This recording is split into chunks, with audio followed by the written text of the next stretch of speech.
नमस्कार दोस्तों, गाइडर के ऑनलाइन प्लेटफॉर्म पर आप सभी का स्वागत है। ये हमारा साइंस एंड टेक का एमसीक्यू लेक्चर सीरीज है, जिसमें आज हम डिस्कस करने वाले हैं एमपीपीएससी प्री यूनिट 9 के मोस्ट एक्सपेक्टेड क्वेश्चंस। और ये जो लेक्चर सीरीज है ये हिंदी और इंग्लिश दोनों में होने वाला है। ठीक है, तो चलिए अपन बढ़ते हैं क्वेश्चंस की तरफ। तो पहला क्वेश्चन हमारे सामने है, डिजिटल भुगतान के लिए प्रयुक्त तकनीक कौन सी है? What is the technology used for digital payments? तो first is IMPS, second is UPI, third is भीम and fourth is all of the above. IMPS का फुल फॉर्म होता है इमीडिएट पेमेंट सर्विस। आईएमपीएस बोले तो इमीडिएट पेमेंट सर्विस, याद रखिएगा, मैं लिख नहीं रहा हूं, केवल सुनते चलिए। यूपीआई का फुल फॉर्म होता है यूनिफाइड पेमेंट इंटरफेस। ठीक है, यूनिफाइड पेमेंट इंटरफेस। भीम का फुल फॉर्म होता है Bharat interface for money, Bharat interface for money. तो ये तीनों जो है पेमेंट करने के तरीके हैं अलग अलग। ठीक है, भीम ऐप वगैरह है, यूपीआई क्या होता है ये भी आप समझते हैं। उसके बाद आईएमपीएस जो है बैंकों से जब हम ट्रांजैक्शन करते हैं तो उसका एक तरीका है। तो यहाँ पे क्या हो जाएगा, ऑल ऑफ द एबव। यहाँ पे 3 क्वेश्चंस बने। क्या? आईएमपीएस का फुल फॉर्म पहला क्वेश्चन। देखो, एक क्वेश्चन में 3-3 क्वेश्चन बनेंगे और इस तरीके से हम 100 क्वेश्चन डिस्कस कर लिए तो 300 क्वेश्चन हमारे डिस्कस हो जाएंगे। आईएमपीएस का फुल फॉर्म है इमीडिएट पेमेंट सर्विस। ठीक है, ये ई कॉमर्स के क्वेश्चन है। यूपीआई का फुल फॉर्म है यूनिफाइड पेमेंट इंटरफेस, भीम का फुल फॉर्म है भारत इंटरफेस फॉर मनी। तो 3 क्वेश्चन चांस हो गए। इसका आंसर क्या होना चाहिए? All of the above. ठीक है, नेक्स्ट क्वेश्चन है अपने पास, ई गवर्नेंस को बढ़ावा देने के उद्देश्य से भारत सरकार द्वारा डिजिटल इंडिया कार्यक्रम की शुरुआत किस वर्ष की गई? In which year the digital India programme was launched by the government of India with the aim of promoting e governance.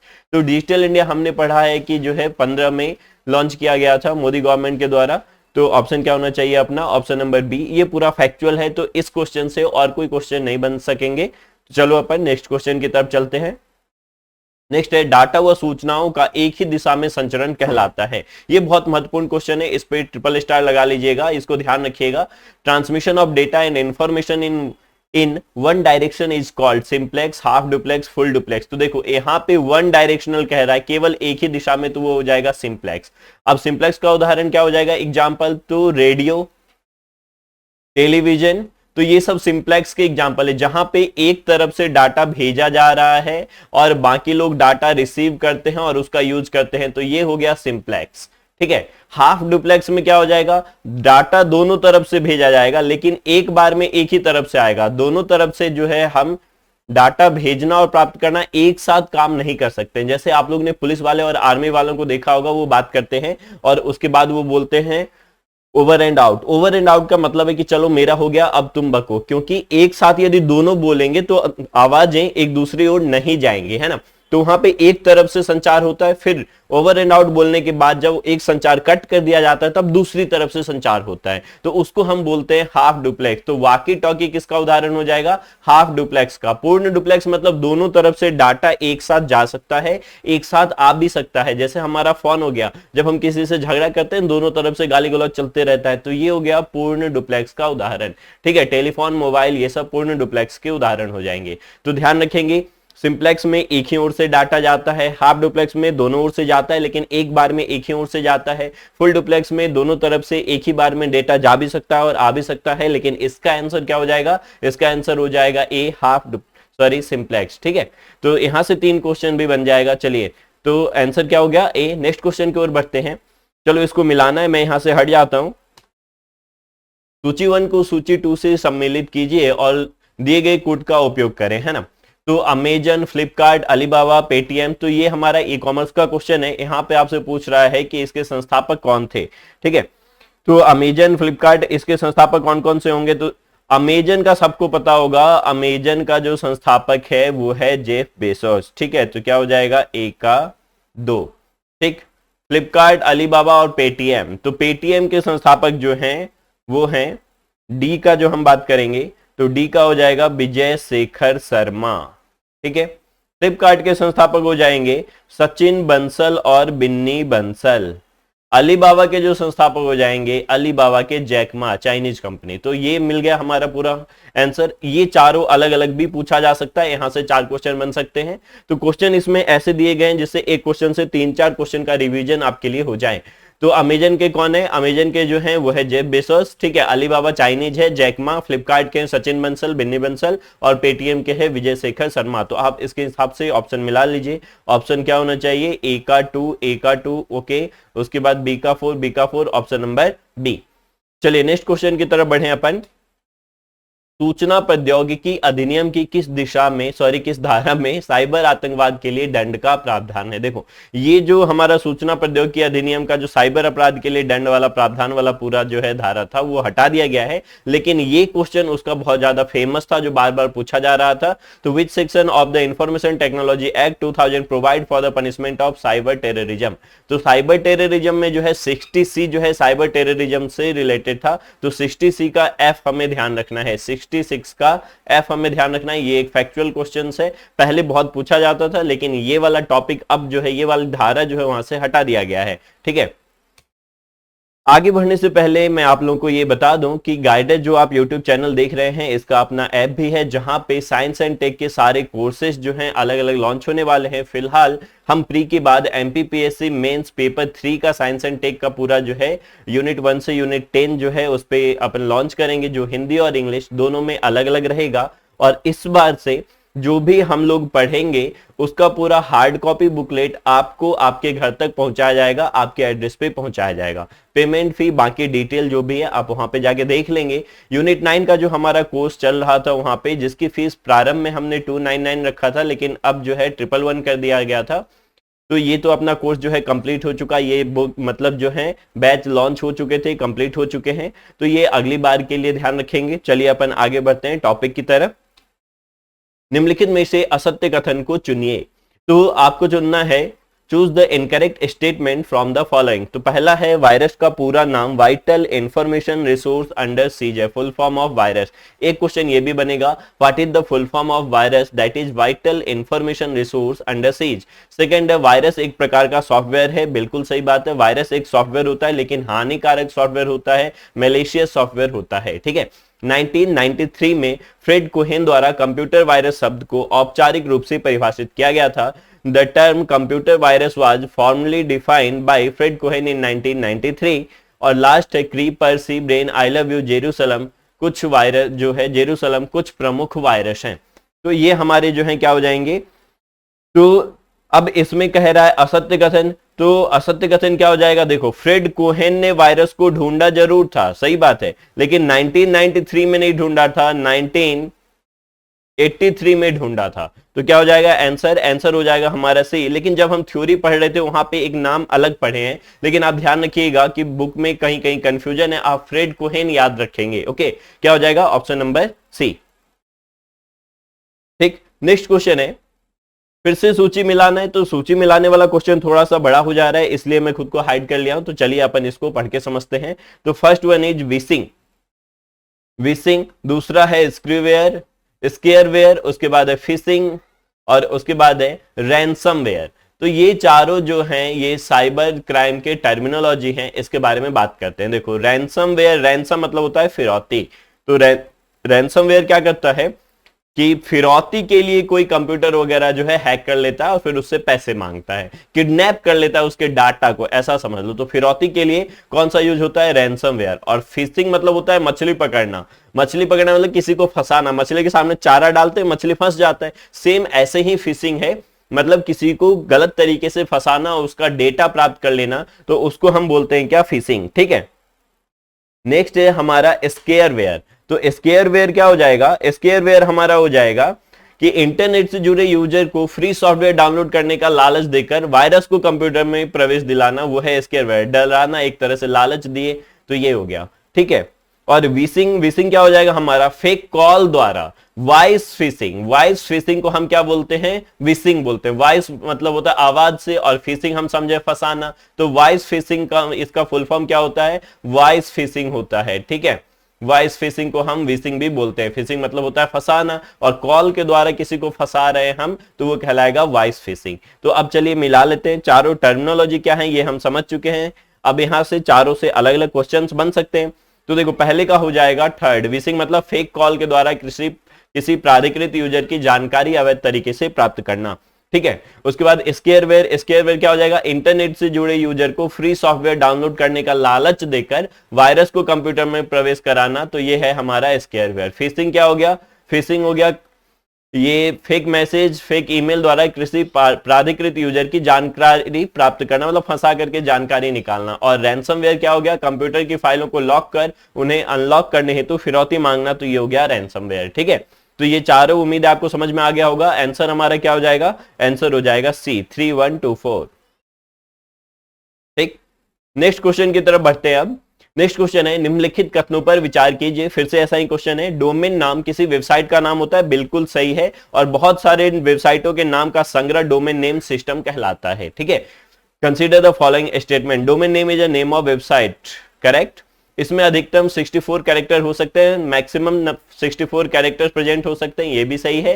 Top level domain को डोमेन एक्सटेंशन भी कहा जाता है, तो ये तीनों सही हैं। तो ऑल ऑफ दीज होना चाहिए, क्या होना चाहिए, ऑल ऑफ दीज होना चाहिए। देखो जैसे वेबसाइट का नाम हमने लिखा gmail.com है ना, www.gmail.com, तो यहाँ पे gmail.com हमारा क्या हो गया, gmail.com हमारा डोमेन नेम हो गया। तो जीमेल में हमारा टोटल 64 कैरेक्टर हो सकते हैं, अधिकतम 64 कैरेक्टर हो सकते हैं। ठीक है, और ये डॉट के बाद जो लिखा हुआ है कॉम, तो ये हमारे क्या हो गया, एक्सटेंशन हो गया। ओके, तो ये भी क्वेश्चंस अपने आप में 2-3 बन सकते हैं, क्या होना चाहिए, ऑप्शन डी। नेक्स्ट क्वेश्चन है, यूआरएल का पूर्ण नाम यूनिफॉर्म रिसोर्स लोकेटर होता है। The full form of URL is uniform resource locator, all good. www का पूर्ण नाम वर्ल्ड वाइड वेब होता है, ये भी सही है। फुल नेम ऑफ या full form of www is world wide web. ठीक है, नेक्स्ट है, HTTPS का पूर्ण नाम हाइपर टेक्स्ट ट्रांसफर प्रोटोकॉल होता है। Full name of HTTPS is hyper text transfer protocol. No, यहाँ S जो है वो छूटा हुआ है, hyper text transfer protocol secure. ठीक है, hyper text transfer protocol secure. SMTP का पूर्ण नाम सिंपल मेल ट्रांसफर प्रोटोकॉल होता है, ये भी सही बात है। तो 3 जो है ये सही है, गलत क्या है हमारा, गलत है सी। तो क्या पूछ रहा है, असत्य कथन छांटना है हमें, चूज द इनकरेक्ट स्टेटमेंट, तो क्या हो जाएगा, ऑप्शन नंबर सी। तो यहां से भी 3-4 क्वेश्चंस बनेंगे, यूआरएल के फुल फॉर्म और इसके बाद बाकी जो डोमेन नाम वगैरह होता है ये, और इसके बाद जो हमारा ये प्रोटोकॉल है, प्रोटोकॉल के फुल फॉर्म बहुत ज्यादा पूछे जाते हैं। तो आप लोग को थ्योरी में जो 25 प्रोटोकॉल दिया गया था उसका फुल फॉर्म निश्चित रूप से याद रखेंगे। ओके, तो नेक्स्ट क्वेश्चन की तरफ बढ़ते हैं अपन। निम्नलिखित में से कौन सा जो है कोडोमेन जापान देश का है। ठीक है, which of the following code domain belongs to the country of Japan. Japan का क्या, यूके का तो यूके है, डॉट को मतलब होता है कंपनी। ठीक है, .jp.zn, तो जेपी जापान का होना चाहिए, ZN है यहाँ।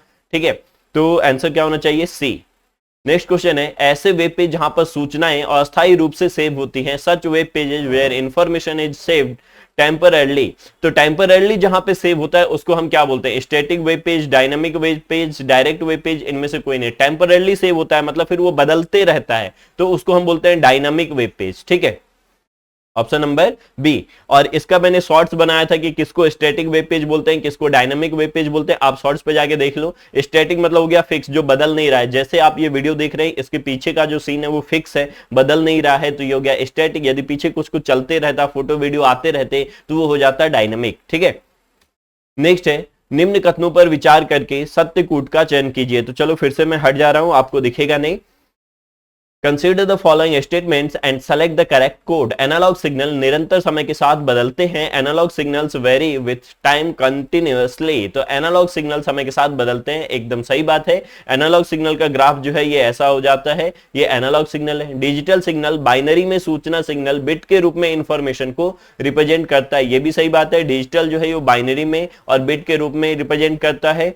ठीक, हाइब्रिड सिग्नल एनालॉग और डिजिटल दोनों सिग्नल के गुणों को प्रदर्शित नहीं करते। देखो ये नहीं करते ऐसा लिखा हुआ है, तो जहां पे पेपर में नहीं वगैरह हो ना, वहां हाईलाइट कर लेना है, थोड़ा सा पेंसिल मार्क लगा लेना है, क्योंकि ऐसे क्वेश्चंस आते हुए गलत हो जाते हैं। तो डिजिटल जो है एनालॉग और ये हाइब्रिड डिजिटल और एनालॉग दोनों का मिक्सचर होता है, दोनों के गुणों को प्रदर्शित करता है। तो क्या होना चाहिए, 1 और 2 बस सही है, तीसरा हमारा गलत है। तो क्या हो जाएगा, 1 and 2 are correct. Okay,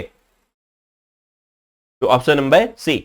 next question है, निम्नलिखित में से कौन सी इनपुट डिवाइस के समूह को प्रदर्शित करता है। तो इनपुट डिवाइस कौन सा है, कीबोर्ड, स्कैनर, माइक्रोफोन। तो चलो मैं फिर से हटता हूं, एक बार देख लो, कीबोर्ड, स्कैनर और माइक्रोफोन, ठीक है। तो ये इनपुट डिवाइस है। ओएमआर बारकोड रीडर और प्रिंटर, देखो OMR barcode reader input device है लेकिन प्रिंटर आउटपुट है ना। स्कैनर ट्रैक बॉल इनपुट है लेकिन प्लॉटर आउटपुट है। लाइट पेन इनपुट है, एमआईसीआर जो है इनपुट है, लेकिन स्पीकर जिससे आवाज निकलता है वो हमारा आउटपुट है। तो यहां पे क्या हो जाएगा, कीबोर्ड, स्कैनर और माइक्रोफोन ये तीनों के तीनों इनपुट डिवाइस है, option number A. Next question है, भारत में इलेक्ट्रॉनिक्स विभाग की स्थापना कब की गई है? When was the development of electronic established in Department of Electronics established in India? तो Department of Electronics 1963, 1970, 1973, 1985, ये फैक्चुअल है, इससे और क्वेश्चन नहीं बनेगा, 1970, ठीक है, option number B. Next question है अपने पास, चलो फिर से मुझे हटना पड़ेगा, फिर से यहां पे मिलाना है LED, JFET, silicon, germanium and zener diode. देखो एलईडी का फुल फॉर्म होता है light emitting diode, light emitting diode, ठीक है। और एलईडी का उल्टा जो होता है वो होता है हमारा फोटो डायोड। इस पे लाइट पड़ता है तो इलेक्ट्रिसिटी जनरेट होता है और एलईडी में इलेक्ट्रिसिटी की वजह से लाइट इमिट होता है, ठीक है। जेएफईटी, तो जेएफईटी जो गया जंक्शन फील्ड इफेक्ट ट्रांजिस्टर, ठीक है। जेएफईटी होगा, यहाँ पे ईएफटी दे दिए, ठीक है। जेएफईटी होगा फील्ड इफेक्ट ट्रांजिस्टर। तो ये हो गया स्विच एवं एम्पलीफायर के रूप में इसका उपयोग कर सकते हैं, ये सही बात है, इसका होना चाहिए एक। सिलिकॉन और जर्मेनियम क्या है, अर्धचालक है, सेमीकंडक्टर है, और जेनर डायोड को हम वोल्टेज रेगुलेटर की तरह उपयोग करते हैं। तो क्या हो जाएगा, एक का दो हो गया और दो का एक हो गया, ऑप्शन नंबर सी, ठीक है।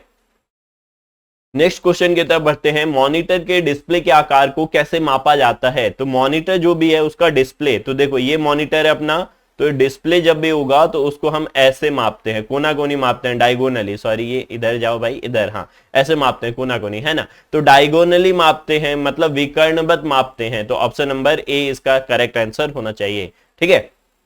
नेक्स्ट क्वेश्चन है, internet banking website virtual keyboard क्यों उपलब्ध करवाती है? Why do internet banking website provide virtual keyboards? तो वर्चुअल कीबोर्ड क्या होता है कि जैसे आपका मोबाइल है, मोबाइल में कुछ टाइप करने जाते हैं, कीबोर्ड यहीं नीचे आ जाता है, तो उसको बोलते हैं हम वर्चुअल कीबोर्ड, उसको बोलते हैं हम वर्चुअल कीबोर्ड, ठीक है। तो नॉर्मली जो इंटरनेट बैंकिंग वेबसाइट है वहां पे कीबोर्ड स्क्रीन पे ही दिखता है ऑनलाइन, तो ये क्यों उपलब्ध करवाया जाता है ये पूछ रहा है। Why do internet banking website provide virtual keyboard? It is suitable for a small screen, ये बात भी सही है, ये फिजिकल कीबोर्ड से तेज है ऐसा नहीं होता है, ये उपयोगकर्ता के लिए सुविधाजनक है, ये उपयोगकर्ता के लिए सुविधाजनक है, ऐसा भी कुछ खास नहीं होता, ये प्रयोगकर्ता को सुरक्षित तरीके से पासवर्ड लिखने में सहायक है, तो यहाँ पे हो जाएगा ऑप्शन नंबर डी। क्यों ऐसा होगा? क्योंकि जो हमारा फिजिकल कीबोर्ड होता है इसमें हम स्पाईवेयर वगैरह कुछ और सॉफ्टवेयर डाल के रख सकते हैं, हैकिंग वगैरह से संबंधित टूल डाल के रख सकते हैं, और जब हम ये कीबोर्ड इस्तेमाल करेंगे तो रिकॉर्ड हो सकता है, तो इसलिए जो है कंपनियां खुद के कीबोर्ड ऑनलाइन उपलब्ध करवाती हैं, ठीक है। तो ऑप्शन क्या हो जाएगा, डी। तो नेक्स्ट क्वेश्चन अपनी ओर है, निम्नलिखित में से असत्य कथन को छांटिए, किसी भी choose the incorrect statement from the following. तो पहला क्वेश्चन है, किसी भी कंप्यूटर में अनधिकृत पहुंच हैकिंग कहलाता है, unauthorised access to any computer is called hacking, ये बिल्कुल सही बात है। असत्य कथन कह रहा है, ये सही बात है, ठीक है। इसका निर्माण अनधिकृत पहुंच को रोकने के लिए किया जाता है जो कि अपराध की श्रेणी में आता है। किसका निर्माण कह रहा है, अनधिकृत पहुंच को रोकने के लिए किया जाता है जो कि अपराध की श्रेणी में आता है। इट इज मेड टू अनथरा, हैकिंग के बारे में बात हो रही है, अनधिकृत पहुंच को रोकने जो कि अपराध की श्रेणी में आता है, नहीं, हैकिंग अपराध की श्रेणी में आता है, ठीक है। पैच एक प्रकार का वायरस है, यही गलत है। डेटा इंक्रिप्शन सूचना को गुप्त रूप में भेजने हेतु प्रयुक्त होता है, ये बात भी सही है। तो यहाँ पे दूसरे लाइन से क्लियर समझ में नहीं आ रहा है क्या होना चाहिए, लेकिन तीसरा लाइन एकदम गलत है। पैच एक प्रकार का वायरस नहीं होता है, पैच क्या होता है, एक छोटा सॉफ्टवेयर जो बड़े सॉफ्टवेयर में आई खराबी को दूर करने के लिए जो है प्रोवाइड किया जाता है, उसको हम बोलते हैं पैच, ठीक है। Option number C. तो आगे बढ़ते हैं अपन, नेक्स्ट क्वेश्चन है, भारत ओएस, भार ओएस है ये, के संबंध में निम्नलिखित कथनों पर विचार कीजिए। उसका नाम है भार ओएस, ये है भारत ऑपरेटिंग सिस्टम। तो आईआईटी मद्रास इंक्यूबेटेड कंपनी द्वारा इसका विकास किया गया है। It was developed bye IIT Madras incubated company, सही बात है। यह एक स्वदेशी मोबाइल ऑपरेटिंग सिस्टम है जो गोपनीयता और सुरक्षा पर केंद्रित है, बिल्कुल सही बात है, ये ज्यादा सिक्योर है। तो एक और दो दोनों सही है, एक और दो दोनों सही है, ठीक है। भार ओएस याद रखना है किसने डेवलप किया है। नेक्स्ट क्वेश्चन है, निम्नलिखित में से कौन सा एक सैन्य रोबोट है? बिग डॉग, एडबो, असीमो सोफिया। तो हमने पढ़ा है कि बिग डॉग जो है वो सैन्य रोबोट है और इसको बनाने वाली कंपनी का क्या नाम है, बॉस्टन डायनामिक्स, यूएसए की कंपनी है बॉस्टन डायनामिक्स, ठीक है, आंसर ए। नेक्स्ट है, भारत में गगनयान मिशन हेतु भेजे जाने वाले रोबोट का नाम क्या है, तो ये बहुत बार डिस्कस किए हम लोग, उसका नाम है Vyom Mitra. What is the name of the robot sent for Gaganyaan mission in India, that is Vyom Mitra, ठीक है। नेक्स्ट है, कंप्यूटर में हार्ड डिस्क है, temporary magnetic storage, high capacity CD ROM, permanent magnetic storage, उपयुक्त में से कोई नहीं। तो देखो हार्ड डिस्क क्या होता है, हार्ड डिस्क एक मैग्नेटिक डिस्क है, याद रखिएगा, हार्ड डिस्क मैग्नेटिक है लेकिन परमानेंट है, तो परमानेंट मैग्नेटिक स्टोरेज है ऑप्शन नंबर सी। मेमोरी में थ्योरी में हम लोगों ने इसको पढ़ा है, ठीक है, लेकिन मेमोरी वगैरह अलग से हमें आईसीटी के लिए नहीं पढ़ना था, लेकिन कंप्यूटर के कुछ बेसिक क्वेश्चंस पूछे जा सकते हैं, तो आंसर सी होना चाहिए। नेक्स्ट है, आईसी चिप क्या होता है, आईसी चिप इज, तो आईसी जो है वो हमारा सेमीकंडक्टर चिप होता है, option number B semiconductor chip. ऐसे आसान क्वेश्चन भी आपको देखने को मिल सकते हैं पेपर में। नेक्स्ट क्वेश्चन है, फिर से सूची मिलाइए, निबल, बाइट, गीगाबाइट और पेटाबाइट, तो ये हमारा मेमोरी का यूनिट है। निबल देखो सबसे छोटा यूनिट होता है बिट, बिट का मतलब 0 या 1, 0 और 1, ठीक है, उसको हम बोलते हैं बिट। बिट के बाद होता है निबल, तो निबल का मतलब होता है 4 बिट, 4 बिट को हम क्या बोलते हैं, निबल। उसके बाद होता है बाइट, बाइट मतलब होता है 2 निबल, 2 निबल या फिर 8 बिट को हम बाइट बोलते हैं, ठीक है, तो बाइट मतलब 8 बिट, निबल मतलब 4 बिट, ठीक है। उसके बाद आते हैं गीगाबाइट, जीबी, जीबी से पहले क्या आता है, एमबी, पहले आता है केबी, किलोबाइट, फिर एमबी, मेगाबाइट, फिर आता है जीबी, जीबी के बाद आता है टीबी, और टीबी के बाद आता है पीबी, पेटाबाइट, ठीक है। तो अब इसको मिलाइए, तो 1 जीबी बराबर क्या हो गया, 1024 एमबी, पढ़े हम लोग थ्योरी में, और पीबी बराबर क्या हो गया, 1024 टीबी, टेराबाइट मतलब टीबी। तो आंसर मिलाओ, इसका क्या होना चाहिए, ए का हमारा होना चाहिए, ए का 3, ए का 3, चलो एक और एक ये दिखा। उसके बाद बी का क्या होना चाहिए, बी का होना चाहिए 2, तो बी का 2 किसमें है, केवल इसमें, तो होगा आंसर डी, ठीक। नेक्स्ट क्वेश्चन की ओर बढ़ते हैं, निम्नलिखित कथनों में से सत्य कथन पर विचार कीजिए, सिलिकॉन, जर्मेनियम, आर्सेनाइड अर्धचालक के उदाहरण है। बिल्कुल सही बात है, सिलिकॉन, जर्मेनियम, आर्सेनाइड अर्धचालक है, ठीक है। अर्धचालकों की विद्युत चालकता एक चालक और एक अचालक के बीच होती है, ये भी सही बात है। तो silicon, germanium, arsenide are example of semiconductor, it is correct. The electrical conductivity of conductor lies between that of conductor and that of insulator, तो both are correct, option number D 1 and 2। Web page बनाने हेतु निम्नलिखित में से किस भाषा का प्रयोग किया जाता है, HTML, जावा, .NET, उपरोक्त सभी। तो देखो जब ऐसा क्वेश्चन आए और उपरोक्त सभी दिया हो तो ऑल ऑफ दीज टिक मारेंगे, ठीक है। Which of the following language is used to create web page, लेकिन जब डी में कुछ और आ जाए तो HTML में टिक मारेंगे। तो ये डिपेंड करेगा ऑप्शन पे कि ऑप्शन कैसा आ रहा है। जब चारों अलग अलग ऑप्शन हो तो फिर हम HTML सबसे ज्यादा मतलब सही मानते हैं, लेकिन जब उपरोक्त सभी दिया गया हो तो उपरोक्त सभी ऐसे क्वेश्चन में टिक होगा, ठीक है। तो ऑप्शन नंबर डी।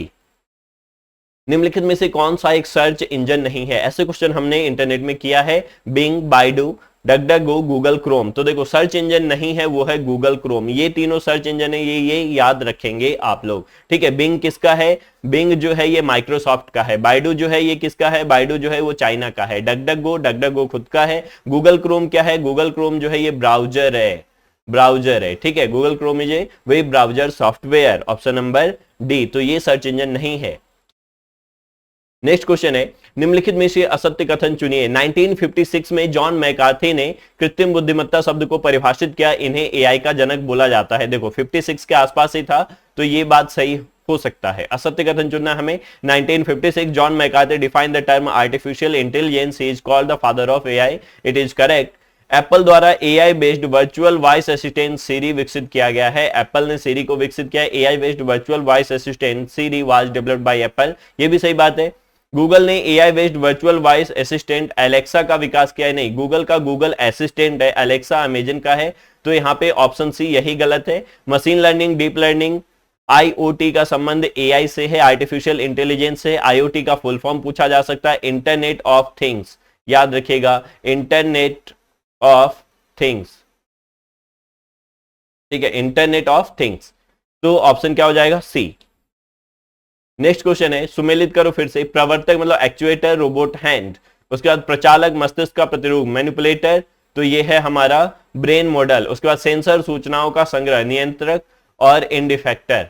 तो अब यहाँ पे क्या फिर से इसको मिलाना है, कौन सही कौन गलत, तो आइडेंटिफाई द मैच। तो एक्चुएटर देखो, सेंसर जो है स्टोरेज ऑफ इंफॉर्मेशन, ये हो सकता है सेंसर क्या करता है, इंफॉर्मेशन को स्टोर करता है, लेकिन स्टोर करना नहीं, उस पर रिएक्ट करने का काम करता है। मैनिपुलेटर हमने पढ़ा है, रोबोटिक हैंड होता है मैनिपुलेटर, ब्रेन होता है सेंसर, सेंसर ही ब्रेन है और वो इंफॉर्मेशन स्टोर करता है, ठीक है।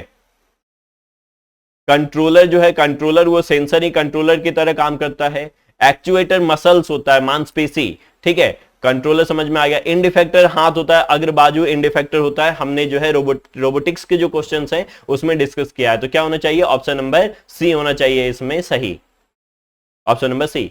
नेक्स्ट क्वेश्चन है, चलो फिर से मुझे हटना पड़ेगा। निम्नलिखित में से असत्य कथन को चुनिए, choose the incorrect statement from the following.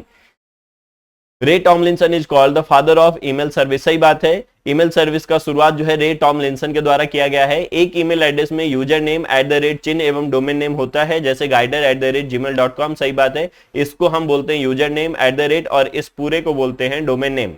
Blind carbon copy में एक साथ अनेक लोगों को ईमेल भेजने की जानकारी होती है, लेकिन इसकी जानकारी अन्य यूजर को नहीं होती, ये सही बात है। ईमेल एड्रेस में खाली स्थान रह सकता है, इसमें ए से जेड अक्षर 0 से 9 तक कुछ विशेष चिन्ह होते हैं, ये सब सही है, लेकिन खाली स्थान नहीं रह सकता, बीच में स्पेस नहीं दे सकते हैं हम, तो ऑप्शन नंबर डी जो है ये गलत होगा। तो answer is option number D.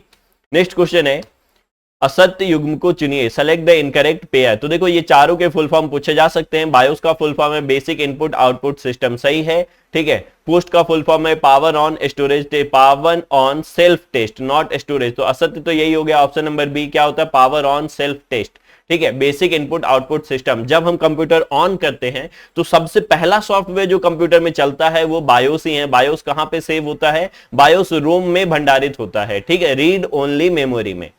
Post हो गया power on self test, blog हो गया वेब ब्लॉग, ठीक है, और एसकी का फुल फॉर्म होता है American standard code for information interchange, ASCII, ठीक है। तो ये सारे फुल फॉर्म अलग से पूछे जा सकते हैं, 4 क्वेश्चन यहां से कवर हो सकता है, तो ऑप्शन क्या हो जाएगा हमारा, ऑप्शन नंबर बी।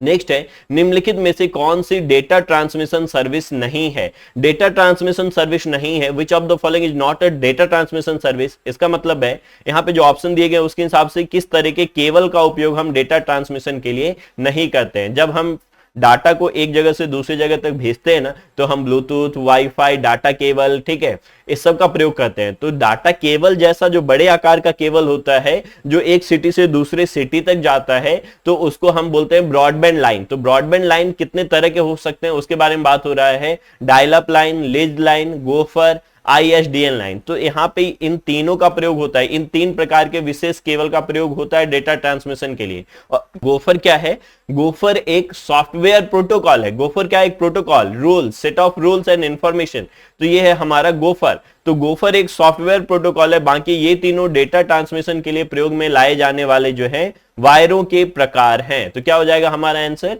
आंसर हो जाएगा सी, ये जो है नहीं है डेटा ट्रांसमिशन के लिए अलग से, तो option number C. Next question की तरफ बढ़ते हैं अपन। ओपन एआई ने चैट जीपीटी नामक नया चैटबॉट पेश किया है जो एक एआई है तथा मानव की तरह ही सभी प्रश्नों के प्रासंगिक उत्तर देने में सक्षम है, ठीक है। तो open AI has introduced a new chatbot called chat GPT which is an AI capable of giving relevant answers to all questions just like a human। सही बात है, ओपन एआई चैट जीपीटी किसने लॉन्च किया है, open AI ने। Chat GPT का पूर्ण नाम जनरेटिव प्री ट्रेन ट्रांसफॉर्मर है, इसका फुल फॉर्म पूछा जा सकता है, किसने इसको लॉन्च किया ये भी पूछा जा सकता है। यह एक deep machine learning based chatbot है, ये भी सही बात है। यह चैटबॉट हिंदी में भी जवाब देता है, ये भी सही बात है, तो ऑल आर करेक्ट, ठीक है। क्या हो जाएगा, उपयुक्त सभी, option number D. Next question है, एमपी ऑनलाइन किसका उदाहरण है। MP online website, web page, web browser, web portal. तो वेब पोर्टल का उदाहरण है। वेबसाइट मतलब होता है बहुत सारे वेब पेजों का संग्रह। वेबसाइटों पे जो पेज होते हैं उसको वेब पेज बोलते हैं। वेब ब्राउजर जो है एक सॉफ्टवेयर है जिसकी वजह से आप इंटरनेट यूज कर पाते हैं। एमपी ऑनलाइन एक प्रकार का पोर्टल है, ऑप्शन नंबर डी। कब लॉन्च हुआ था, 2006 में इसको लॉन्च किया गया था, ठीक है। नेक्स्ट क्वेश्चन, इसका आंसर क्या होगा, 1 मिनट वेट, आंसर हो जाएगा एमपी ऑनलाइन किसका उदाहरण है, आंसर हो जाएगा web portal not web browser. Answer इसका सुधार लेंगे, आंसर हो जाएगा डी। आंसर क्या होगा इसका, डी। नेक्स्ट क्वेश्चन है, निम्नलिखित में से मतलब सूची 1 और सूची 2 को फिर से मिलाइए। तो चलो मैं फिर से गायब होता हूं। Cyber knife, father of robotics, Sophia robot, robot Daksh. तो देखो साइबर नाइफ हमने क्या पढ़ा है, साइबर नाइफ का प्रयोग होता है, ये एक मेडिकल रोबोट है, तो रोबोट द्वारा रेडियो सर्जरी प्रणाली साइबर नाइफ, पहले का क्या हो जाएगा, ए का 4, ठीक है। उसके बाद बी की बात करें, फादर ऑफ रोबोटिक्स हम लोग किसको बोलते हैं, जोसेफ एंजल बर्गर, ठीक है। तो ये जोसेफ की जगह लिखा होगा आपको कहेंगे डगलस, डगलस भी लिखा होगा तो भी चलेगा, डगलस एंजल बर्गर, ठीक है। तो इसका हो जाएगा एक, बी का एक। रोबोट सोफिया, रोबोट सोफिया जो है हांगकांग की कंपनी हैंसन रोबोटिक्स ने बनाया है, तो सी का हो जाएगा 3। रोबोट दक्ष, रोबोट दक्ष को डीआरडीओ ने बनाया है, तो ये हो जाएगा डी का हो जाएगा 2। तो अब आंसर मिला लीजिए, ए का 4, बी का 1, ए का 4, बी का 1, सी का 3, तो ऑप्शन नंबर डी, ठीक है। तो नेक्स्ट क्वेश्चन, निम्नलिखित में से कौन सी एक डेटा ट्रांसमिशन के लिए स्विचिंग तकनीक नहीं है, which of the following is not a switching technique for data transmission, circuit switching, message switching, packet switching, wifi switching. तो देखो स्विचिंग जो है ये 3 प्रकार के होते हैं, सर्किट, मैसेज और packet switching. Circuit switching, message switching, packet switching. Switching मतलब होता है एक जगह से दूसरे जगह तक डाटा को भेजना, ठीक है। तो इसमें आंसर क्या हो जाएगा, वाईफाई स्विचिंग जो है ये नहीं है, बाकी तीनों सही हैं, सर्किट, मैसेज और पैकेट। याद रखिएगा डाटा भेजने के लिए 3 प्रकार के स्विचिंग टेक्निक का प्रयोग किया जाता है, सर्किट, मैसेज और पैकेट स्विचिंग। नेक्स्ट क्वेश्चन की तरफ बढ़ते हैं हम लोग, ऑप्शन नंबर डी। वाईफाई का फुल फॉर्म पूछा जा सकता है, वायरलेस फिडिलिटी। वाईफाई का एक नया रूप आया है लाईफाई, लाईफाई का फुल फॉर्म होता है लाइट फिडिलिटी, जिसमें हम लाइट का प्रयोग करते हैं, प्रकाश का प्रयोग करते हैं। नेक्स्ट है, किसी भी देश की नागरिकता प्राप्त करने वाला पहला रोबोट कौन है, ये बहुत बार डिस्कस हुआ है, वो है रोबोट सोफिया। 2017 में इसको नागरिकता मिला है, किस देश की नागरिकता मिला है, सऊदी अरब का, ऑप्शन नंबर डी। नेक्स्ट है, असुमेलित युग्म को चुनिए, चूज द मिसमैच्ड पेयर। देखो फेसबुक 2004 में, यूट्यूब 2005 में, ट्विटर 2007 में, इंस्टाग्राम 2010 में। तो असुमेलित कौन सा है, तो असुमेलित जो है ये ट्विटर ही असुमेलित है, बाकी सब सही है, ठीक। फेसबुक 2004, यूट्यूब 2005, ट्विटर 2007, ये शायद असुमेलित है। ऑप्शन क्या होना चाहिए, ऑप्शन नंबर सी। तो ट्विटर को 2006 में बनाकर लॉन्च किया गया है, 2006 में, ये याद रखेंगे, ठीक है। ये चारों से 4 क्वेश्चन बनेंगे, फेसबुक 2004, यूट्यूब 2005, इंस्टाग्राम 2010 और ट्विटर, इंस्टाग्राम, ठीक है, इसको और व्हाट्सएप को, इन दोनों को जो है फेसबुक ने खरीद लिया है, इन दोनों का पेरेंट कंपनी फेसबुक है, ठीक है। तो नेक्स्ट बढ़ते हैं अपन क्वेश्चन, निम्नलिखित में से कौन सा एक अन्य IPv4 एड्रेस नहीं है, which of the following is not another IPv4 address. देखो IPv4 एड्रेस जो है ये इस तरीके से लिखा जाता है, हमने पढ़ा था, देखो कैसे लिखते हैं, x.x.x.x। x क्या है, एक संख्या हो सकता है जो 0 से लेकर के 255 के बीच में हो सकता है, तो 0 से 255 तक ही होना चाहिए x का मान। तो यहाँ पे देखो ये सही है, यहाँ पे देखो ये सही है, यहाँ पे ये सही है, लेकिन ये 1000 लिख दिया गया है, तो ये जो 1000 वाला होगा ये IP एड्रेस का जो है चौथे संस्करण का रूप नहीं हो सकता है, ऑप्शन नंबर सी, तो हो जाएगा ऑप्शन सी। नेक्स्ट क्वेश्चन के अपन, नेक्स्ट क्वेश्चन जो है, निम्नलिखित में से असत्य कथन चुनिए। ट्रांजिस्टर का आविष्कार जॉन बार्डिन, वाल्टर ब्रेटन और विलियम साकले ने, वाल्टर ब्रो ने वाल्टर ब्रेटन लिखा था है, तो और विलियम साकले ने किया था, ये बिल्कुल सही बात है। Transistor was invented by John Bardeen, Walter Bohr and William Shockley, तो वाल्टर ब्रेटन लिखा था, ये भी ध्यान रखेंगे, ठीक है। BCS का सिद्धांत अति चालकता से संबंधित है। BCS the principle of BCS principle is related to superconductivity, principle of superconductivity, ठीक है। उसके बाद है DOE-ACC का नोडल विभाग इलेक्ट्रॉनिक विभाग है, तो देखो इसका नाम ही है डिपार्टमेंट ऑफ इलेक्ट्रॉनिक्स, ये क्या है, डिपार्टमेंट ऑफ इलेक्ट्रॉनिक्स की बात हो रही है, तो इसका जो है ये इलेक्ट्रॉनिक्स विभाग जो है, तो the centre of electronics material technology is in Mumbai. दूसरा है इलेक्ट्रॉनिक सामग्री औद्योगिक केंद्र मुंबई में है, तो असत्य कथन इसमें से जो हो जाएगा वो हो जाएगा बी में भी, ठीक है, क्या हो जाएगा, बी। तो अब इसके बारे में सही कथन क्या हो जाएगा, तो सही कथन बता रहे हैं, इलेक्ट्रॉनिक सामग्री केंद्र की बात हो रही है, तो ये जो है हमारा हैदराबाद व त्रिशूर, पुणे, इन 3 जगह पे स्थापित है। कहां कहां पे, हैदराबाद, हैदराबाद, त्रिशूर और पुणे, ये 3 जगह पे स्थापित है इलेक्ट्रॉनिक सामग्री प्रौद्योगिकी केंद्र, ठीक है। तो centre for electronic material technology centre, तो ये जो है हमारा कहां पे है, हैदराबाद, त्रिशूर और पुणे, 3 जगह पे, तीनों में से कोई भी आ जाए सही है, तीनों आ जाए ऑल ऑफ दिस टिक मारेंगे। तो ये 2-3 क्वेश्चन इस वाले क्वेश्चन से बनेंगे। नेक्स्ट क्वेश्चन की ओर बढ़ते हैं। OSI मॉडल की किस लेयर पर हब नामक नेटवर्किंग डिवाइस कार्य करती है? On which layer of the OSI model does a networking device called hub use? तो हब जो है वो फिजिकल लेयर में जो है इस्तेमाल होता है। तो आंसर क्या हो जाना चाहिए? ए। अब आप बोलेंगे OSI मॉडल है क्या, तो इसको शॉर्ट में समझाते हैं, ठीक है। OSI मॉडल का फुल फॉर्म होता है ओपन सिस्टम इंटरकनेक्शन। क्या होता है? Open system interconnection. अब ये क्या है ओपन सिस्टम इंटरकनेक्शन, उसको अपन देखते हैं। तो देखो इधर आप ध्यान देंगे, तो जब हम डाटा एक जगह से दूसरी जगह भेजते हैं, एक कंप्यूटर से डाटा को दूसरे कंप्यूटर में भेजा जाता है, तो वो ऐसे सीधे सीधे नहीं जाता है।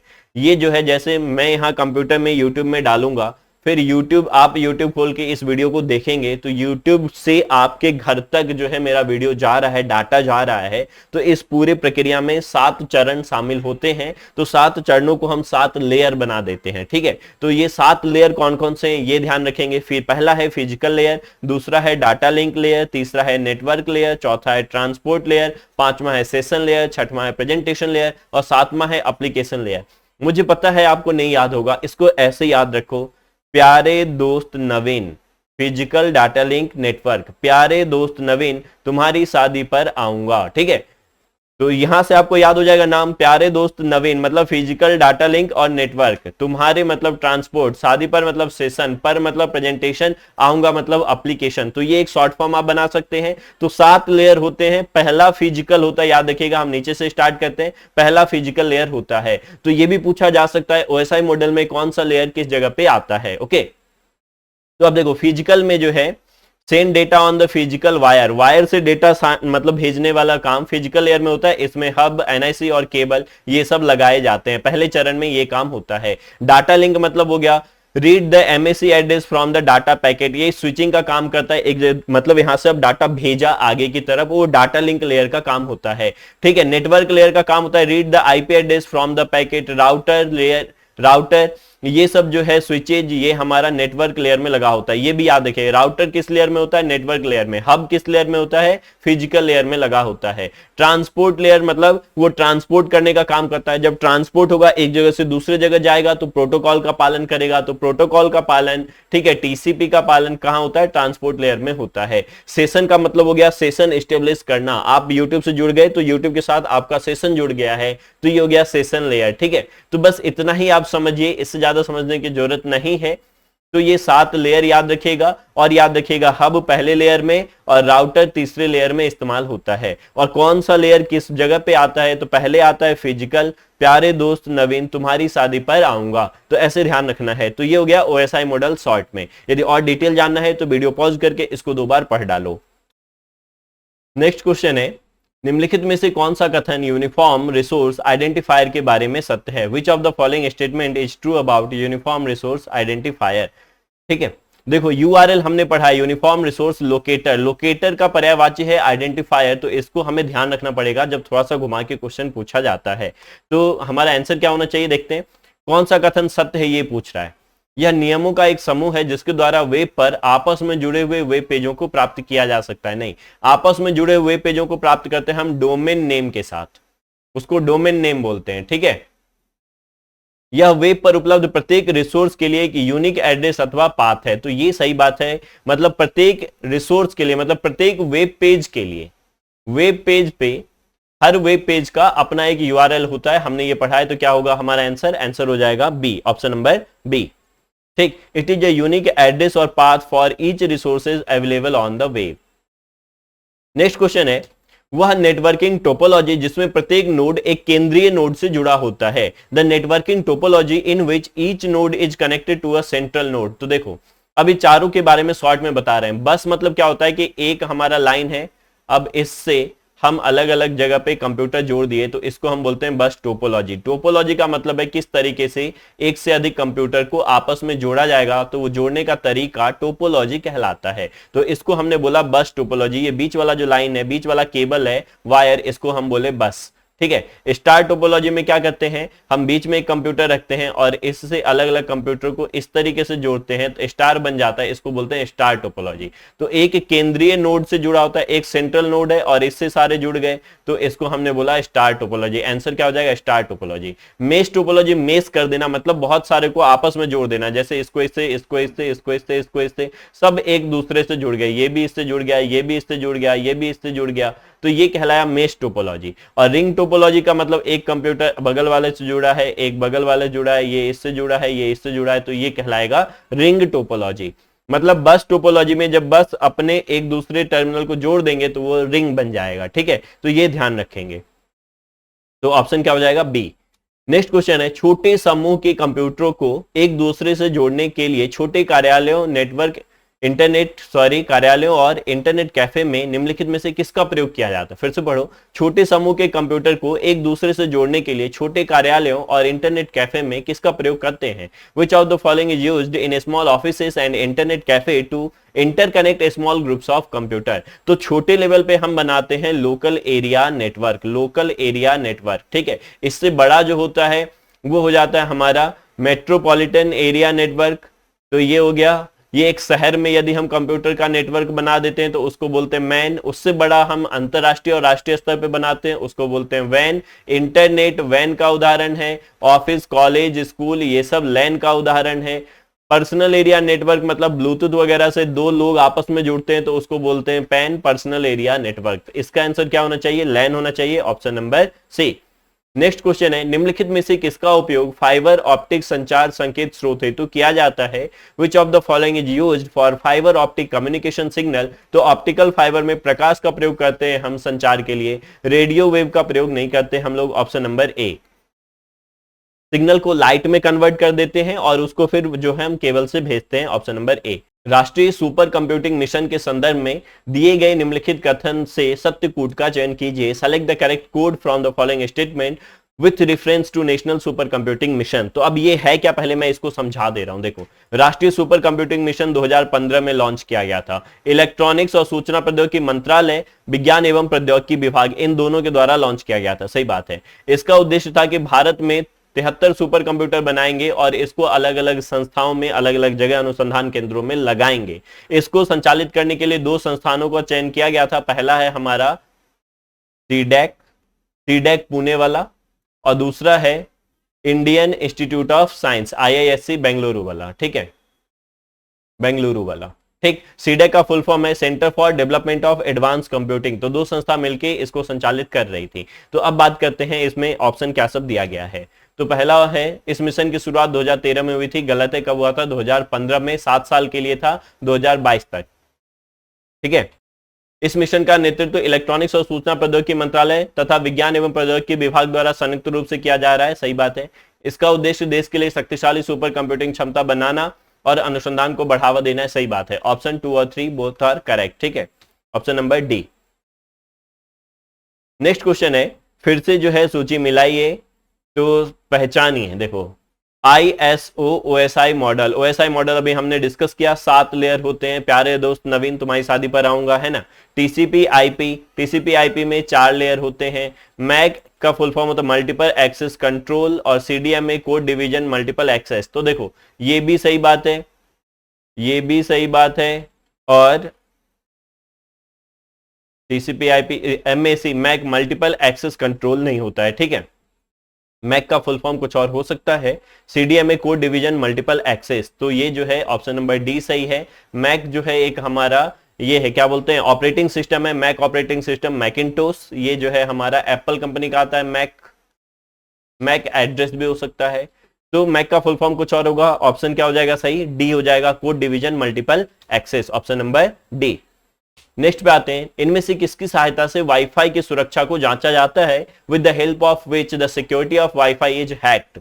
तो या चेक्ड। तो वाईफाई को हैक करने के लिए या चेक करने के लिए, दोनों के लिए हम एक ही सॉफ्टवेयर का यूज करते हैं, उसका नाम है एयर क्रैक NG, ठीक है, एयर क्रैक NG। ब्रेन जो है दुनिया का पहला बूट सेक्टर वायरस है, हमने डिस्कस किया था। नेक्स्ट क्वेश्चन है, निम्नलिखित कथनों में से सत्य कथन पर विचार कीजिए। तो पहला है, परम प्रवेगा नामक सुपर कंप्यूटर को Indian institute of science IISc में स्थापित किया गया है। परम गंगा नामक सुपर कंप्यूटर को आईआईटी रुड़की में स्थापित किया गया है। ठीक है, इन दोनों कंप्यूटर को सीडैक पुणे द्वारा डिजाइन किया गया है। तो यहां पे क्या होना चाहिए, सारे के सारे सही होने चाहिए। सीडैक पुणे ही परम कंप्यूटर को बनाया है। परम नामक भारतीय सुपर कंप्यूटर को बनाने का श्रेय सीडैक को जाता है। ठीक है, परम गंगा जो है आईआईटी रुड़की में स्थापित किया गया है। करंट का क्वेश्चन है, परम प्रवेगा आईआईएससी साइंस में स्थापित किया गया है। तो ऑप्शन नंबर क्या हो जाएगा, डी। ठीक है, ऑल ऑफ दीज। तो ये हमारे जो है टॉप 100 क्वेश्चन के आसपास हमने अभी डिस्कस किया। 100 क्वेश्चन और जो है अपन नेक्स्ट पार्ट में इसको कंप्लीट करेंगे। चूंकि ड्यूरेशन बहुत ज्यादा हो रहा है इसलिए अपन इसको 2 पार्ट में कंप्लीट करते हैं। मिलते हैं अपन नेक्स्ट लेक्चर में। Thank you.